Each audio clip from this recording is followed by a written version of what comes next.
Selamat pagi teman-teman. Pagi. Di pada kesempatan kali ini kami di kelompok pertama akan mempresentasikan teman tentang pemerahan bahasa anak. Sebelumnya perkenalkan kelompok kami bisa dari 4 orang, pertama ada Felicia Pasiti, Vera Febrianti, Rosio Badila Putri, dan Gimia Dari. Kalau langsung mulai silakan teman. Materi pertama sampai kepada saya. Untuk pemerahan bahasa itu ada dua jenis ya. Satu pemerahan bahasa pertama dan pemerahan bahasa kedua. Yang pemerahan bahasa pertama itu diperoleh saat lahir secara natural, secara alamiah. Apa ya? Dan itu berdasarkan orang tuanya gitu. Lalu dan bahasa pertama ini sifatnya berkesinambungan. Jadi kalau misalnya kita sudah belajar bahasa dari yang sederhana, lalu akan semakin meningkat ketika yang lebih rumit. Yang kedua ada pemerahan bahasa kedua. Kalau pemerahan bahasa kedua ini dia didapat secara dalam proses belajar, dapat secara sadar gitu. Dan ini biasanya dilakukan secara dalam pendidikan formal di sekolah atau di lembaga les seperti itu. Bahasa pertama dan bahasa kedua ini bukan sesuatu yang saklek kayak misalnya bahasa pertama itu mesti bahasa Indonesia, enggak. Bahasa kedua sih bahasa Inggris, enggak kayak gitu.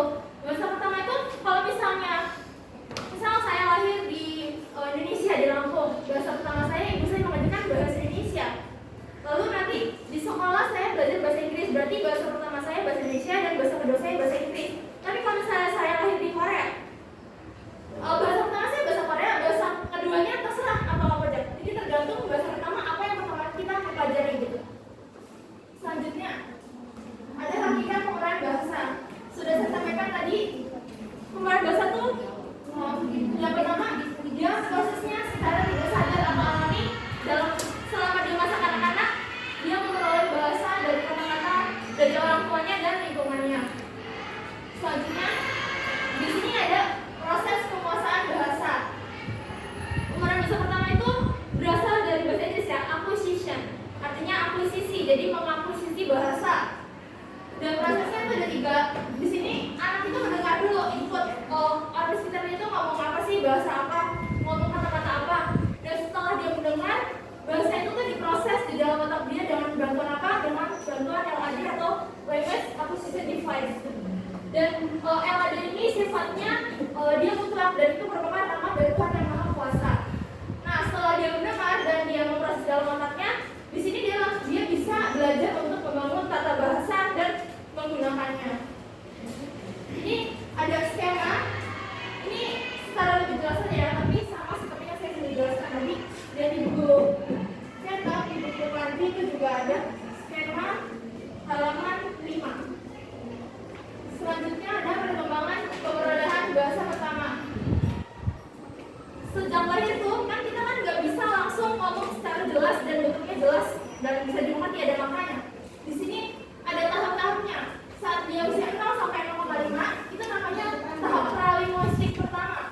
Di sini si anak itu tuh belum bisa menghasilkan bunyi yang normal kayak ataupun dia nanti tidak menghasilkan bunyi apapun. Pokoknya semua yang keluar dari mulutnya itu tidak ada maknanya, tidak ada bentuknya. Selanjutnya ada pralinguistik kedua atau ngoceh, atau bisa juga kita sebut sebagai babbling, kayak bla gitu. Pokoknya kata-kata yang keluar itu masih sangat sederhana dan itu namanya mengoceh seperti itu. Pada usia 1 sampai 2 tahun, di sini dia mulai meningkat lagi, dia mulai berkembang lagi, masuk ke tahap linguistik 1. Pada tahap dan usia ini dia menghasilkan 1 kata. Selanjutnya ada usia 2 sampai 3 tahun. Di sini namanya tahap linguistik 2, dia menghasilkan 2 kata. Kayak misalnya saya makan atau aku makan, itu bisa pakai nama sendiri. Saya makan, pokoknya hanya menghasilkan kata-kata sederhana atau 2 kata. Semakin naik lagi di tahap linguistik ketiga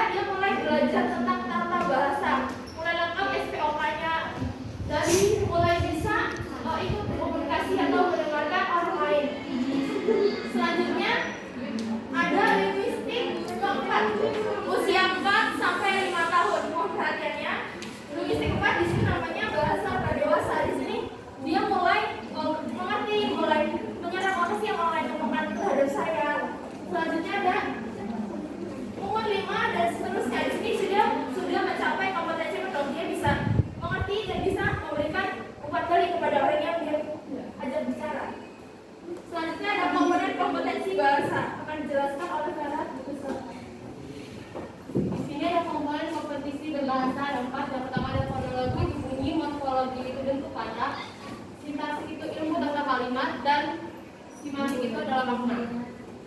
Yang pertama di sini ada fonologi. Fonologi itu adalah bunyi yang dihasilkan saat ketika seseorang berbicara. Pada umur 6 bulan, anak itu belum menghasilkan bunyi yang dapat dipastikan bentuknya. Maksudnya dalam bentuknya itu anak belum mengeluarkan kata atau anak itu masih berbicara seperti seperti itu. Nah, pada umur 6 bulan anak sudah bisa menyederhanakan bunyi dengan cara pertama ada substitusi. Substitusi ini adalah huruf ditukar agar anak lebih mudah mengucapkannya. Seperti di situ ada kata leg, agar lebih mudah dia mengucapkannya diganti dengan y.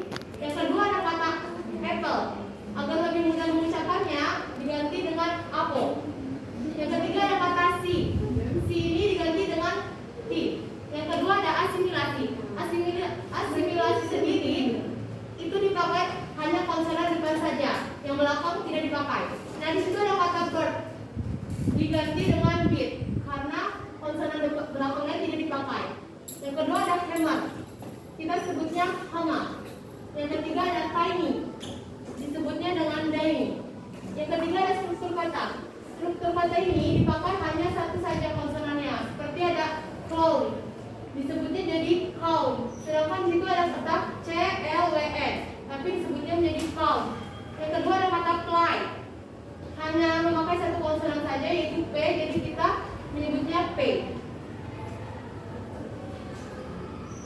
Yang kedua ada morfologi. Nah, dalam tahap ini anak sudah bisa memahami pembentukan kata dan sudah membedakan mana kata imbuhan, kata kerja, kata sifat dan tempat. Seperti contohnya kata imbuhan itu memakan. Imbuhannya itu yang pertama me, yang akhirannya kan. Nah, untuk kata kerjanya itu seperti mandi, makan, minum, dan lain-lain. Nah, kata sifatnya seperti cantik, enak, juga pintar. Nah, untuk kata tempat itu di, ke, dari. Selanjutnya ada sintaksis dan semantik. Nah, sintaktik dan semantik ini saling berhubungan. Di mana anak sudah mengerti konteks, dia dapat menyusun kalimat dua kata sekaligus. Mengerti, misalkan anak menyebutkan ma itu meja, dia udah tahu itu konteksnya meja, jadi dia bisa menuliskan kalimat ma itu meja. Ini kenapa saling berhubungan? Karena kalau dia sudah bisa membuat kata, berarti dia juga bisa mengerti konteks. Kalau misalnya dia membuat kata, berarti dia juga mengerti apa sih makna dari apa yang dia ucapkan gitu. Selanjutnya akan dijelaskan oleh Fauzan. Silakan. Oke, selanjutnya di sini ada strategi pemerolehan bahasa pertama. Jadi strategi pemerolehan bahasa pertama itu terdiri dari 4 strategi. Ada yang meniru produktivitas, produksi penjualan, dan responsi dan juga operasi. Yang pertama itu ada meniru. Untuk memperoleh bahasa pertama, maka kita anak kecil itu diperbolehkan untuk meniru apa yang diucapkan oleh ibunya, keluarganya, masyarakat sekitar. Makanya kita sebagai orang dewasa diharuskan untuk mengucapkan kata yang baik-baik saja kepada anak kecil, sehingga anak kecil itu juga mampu mencontohkan kata yang baik-baik itu juga. Kemudian yang kedua itu ada produktivitas. Produktivitas ini lebih mengarah kepada keefektifan dan juga efisiensi dalam pemerolehan bahasa pertama. Nah, jadi pada produktivitas ini anak itu sudah mulai membuat kata, namun katanya itu masih sangat terbatas. Nah, jadi dengan produktif itu artinya mengembangkan dari kata yang terbatas menjadi kata yang tidak terbatas. Contohnya, ketika anak itu hanya memiliki kata kartu, K-A-T-U, itu kan terbatas sekali katanya, hanya satu kata. Nah, kemudian dikembangkan lagi menjadi kata yang tidak terbatas. Contohnya kata kartu itu bisa diubah menjadi kata keluar, kata tua, kata kuta, dan juga kata kuat. Oke, selanjutnya itu ada produksi ujaran dan juga responsi. Produksi ujaran dan responsi itu memiliki pedoman, hasilkan ujaran dan lihat bagaimana cara orang itu merespon. Jadi artinya di sini adalah pada saat kita tuh berinteraksi dengan orang lain, kemudian orang lain itu merespon dengan memberikan umpan balik, maka kita tuh harus belajar dari responnya dia. Responnya dia itu kita jadikan sebagai sampel bahasa kita untuk bisa kita garap dan juga kita kembangkan lagi. Kemudian selanjutnya ada operasi. Prinsip operasi ini dalam pemerolehan bahasa itu artinya kita harus memperhatikan bahasa orang lain dan menjadikan diri kita itu sebagai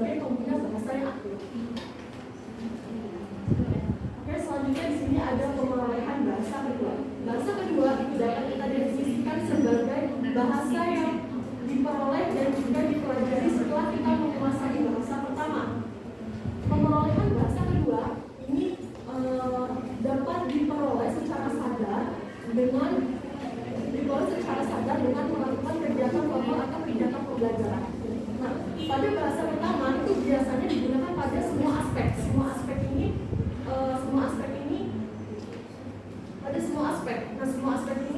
terutama pada yang bersifat emosional gitu. Kemudian sedangkan kalau untuk bahasa kedua ini digunakan hanya pada aspek-aspek tertentu saja. Aspek-aspek tertentu itu yang memang ingin kita pelajari dan menjadi keperluan kita gitu. Contohnya bisa berupa bahasa daerah, bahasa Indonesia, dan juga bahasa asing. Jadi bukan karena kita itu orang Indonesia maka bahasa pertama kita itu adalah bahasa Indonesia. Contohnya ketika anak itu berada di perkampungan, dia dibesarkan dan juga diajarkan bahasa daerah oleh orang tuanya, maka bahasa pertama dia itu adalah bahasa daerah. Lain ceritanya ketika dia di sekolah diajarkan oleh gurunya bahasa Indonesia untuk sebagai bahasa pengantar, maka bahasa kedua dia itu adalah bahasa Indonesia, seperti itu. Nah, jika kita ingin belajar bahasa kedua, lebih baik belajarnya itu sebelum mungkin, namun dengan catatan kita sudah menguasai bahasa pertama. Selanjutnya menjelaskan oleh Dr. Pelajaran dipersilakan. Baiklah, selanjutnya ada strategi pemerolehan bahasa kedua. Ini didapat dari akulturasi, yaitu menyesuaikan dengan pencampuran budaya. Akulturasi ini juga disebut dengan pembauran budaya. Lalu selanjutnya ada akomodasi, ada hubungan bahasa pertama dan kedua. Misalnya kita anak itu udah bahasa pertamanya itu bahasa Indonesia, maka kalau dia tinggal di daerah Lampung maka dia juga harus bisa bahasa daerahnya yaitu bahasa Lampung. Selanjutnya ada wacana. Pentingnya belajar bahasa kedua itu ketika kita tinggal di daerah Lampung, kalau kita kadang nggak bisa bahasa Lampung maka kita susah bergaul. Makanya itu harus bisa bahasa kedua yaitu bahasa Lampung. Selanjutnya ada monitor, yaitu proses konstruktif kreatif. Monitor ini seseorang belajar dan mengedit sendiri kemampuan berbahasa. Anak bisa berusaha sendiri untuk belajar bahasa. Lalu ada kompetensi variabel, cara belajar, cara menggunakan. Lalu ada hipotesis universal, pengalaman penggunaan bahasa akan menuntut untuk memperoleh bahasa kedua. Selanjutnya ada neuroemosional, yaitu sesuai sistem saraf. Manusia itu punya otak kanan dan otak kiri, dan otak kanan itu berfungsi untuk berkreatif, kalau otak kiri itu untuk analisis. Mau nambahin sedikit, yang hipotesis universal itu maksudnya kita sudah menggunakan bahasa Indonesia nih, terus kita tinggal di suatu daerah, lalu kita kan akhirnya mikir, selama saya menggunakan bahasa Indonesia saya menemukan bahwa ini, kalau gitu saya harus mengusahakan diri, saya tertarik dengan bahasa ini. Jadi dari pengalaman kita menggunakan satu bahasa, kita tuh akan terdorong menggunakan bahasa lain gitu. Selanjutnya cara memperoleh bahasa kedua. Yang pertama ada gunakan pengalaman bahasa untuk menetapkan bahasa. Lalu yang kedua ada gunakan benda yang menarik. Anak itu suka dengan benda-benda yang menarik agar dia bisa aktif dalam pembelajaran. Misalnya contohnya kita ada botol, ada permen, atau lainnya. Lalu yang ketiga ada anggap bahasa dipakai secara ekspresif, itu contohnya kayak mengucapkan terima kasih. Lalu selanjutnya amati orang lain mengekspresikan makna. Nah, anak ini belum banyak bicara tetapi hanya memahami atau menyimak orang dalam berbicara. Lalu selanjutnya ada ajukan pertanyaan. Anak akan berusaha untuk bertanya ketika anak lupa dengan apa yang dia ingin belajar tentang bahasa, tetapi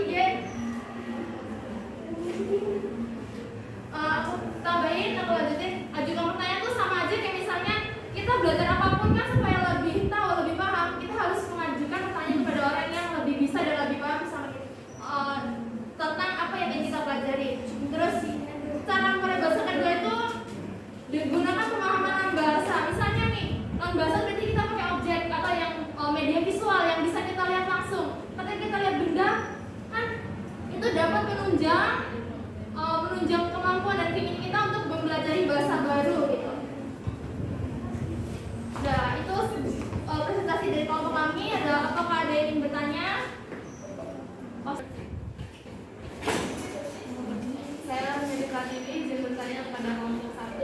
tentang bagaimana perubahan pengelolaan bahasa pertama dengan pengelolaan bahasa kedua, dan contohnya itu seperti apa? Kami akan jawab pertanyaannya. Selanjutnya kalau ada yang ingin bertanya lagi. Saya Adisa Nindya Utami, izin bertanya. Jelaskan secara singkat komponen kompetensi bahasa dari sudut pandang sintaksis dan semantik. Ya, Terima kasih. kami tampung pertanyaan. Sekarang kami akan menjawab pertanyaan dari Aro. Pertanyaan tadi, bagaimana proses dan sebutkan contoh perubahan bahasa anak dari pengelolaan bahasa pertama ke bahasa kedua. Saya akan menjawab di sini bagaimana prosesnya. Jadi anak untuk memperoleh bahasa pertama dia kan diperoleh secara natural, secara alamiah gitu kan. Kalau misalnya dia memperoleh bahasa kedua, cenderung atau lebih sering dia tuh belajar bahasa kedua dari proses pembelajaran formal di sekolah, tapi bisa juga dari orang di sekitarnya. Dan bagaimana perubahannya?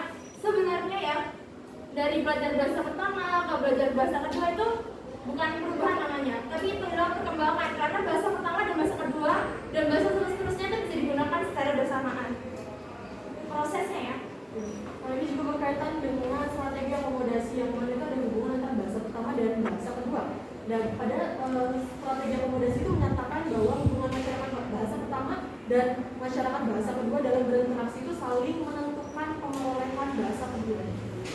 Jadi saling berkaitan prosesnya, dan kalau misalnya dia sudah bisa bahasa pertama lalu dia ingin belajar bahasa kedua, pengetahuan dia kan jadinya bertambah ya. Tadinya dia tahu nih, oh dia misalnya bahasa pertama bahasa Indonesia, dia cuma tahu kosakata buku. Setelah dia belajar bahasa kedua, dia akhirnya tahu oh selain buku ada buku juga loh. Gitu. Jadi pengetahuannya jadi lebih luas dalam proses pembelajaran bahasa pertama dan bahasa kedua. Apakah begitu? Sudah jelas ya, Bro? Ya, terima kasih. Selanjutnya pertanyaan dijawab oleh Farah. Dan tadi pertanyaan dari ini bagaimana sintaksis dan semantik itu ya konsepnya ya. Ya silakan dijelaskan. Baiklah, kami akan menjawab pertanyaan dari Ninin. Anissa Nindi ya. Nah, tadi ada yang sudah kita jelaskan di halaman, kalau di buku halaman 14 dan di slide ada halaman 13. Sintaksis dan semantik adalah anak mengerti konteks, bisa menyusun kalimat, dua kata atau kompleks sekaligus mengerti maknanya. Nah, contohnya itu seperti misalkan mamanya menanyakan anaknya, seperti Dek sudah makan belum? Otomatis anaknya ini sudah mengerti konteksnya, kalau konteksnya itu makan. Dari situ anaknya sudah bisa membentuk kalimat, gitu. Dan juga sudah bisa menjawab, iya sudah makan Ma, seperti itu.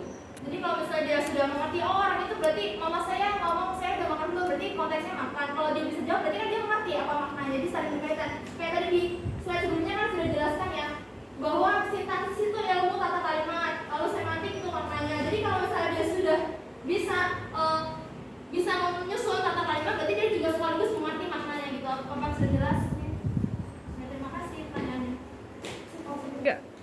Dari presentasi ini kita dapat menarik kesimpulan bahwa bahasa pertama adalah bahasa yang diperoleh secara alamiah dan secara tidak sadar dengan bantuan LAD atau Language Acquisition Device, dan bahasa kedua